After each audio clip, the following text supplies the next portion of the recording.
దేవుడు మనకు అనుగ్రహించినటువంటి జీవితము కష్టమైన జీవితము కాదు.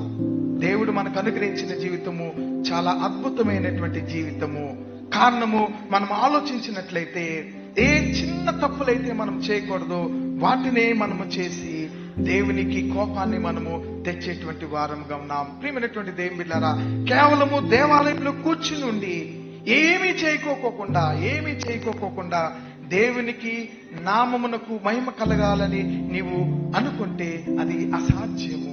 క్షణికమైన ఈ జీవితము కనుక ఈ క్షణికమైన జీవితాన్ని జ్ఞానయుక్తముగా జీవించమని మనలను ప్రోత్సహిస్తున్నాడు. 90వ కీర్తన 5-6 వచనాలు మీరు చూస్తే, వరద చేతనైనట్టు నీవు వారిని పారగొట్టివేయగా వారు నిద్రింతురు, ప్రొద్దున వారు పచ్చగడ్డి వలె చిగురింతురు, ప్రొద్దున అది మొలచి చిగురించును, సాయంకాలమున అది కోయబడి వారబాడును.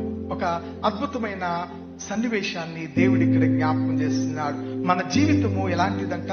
క్షణికమైన జీవితము అని అంటాడు.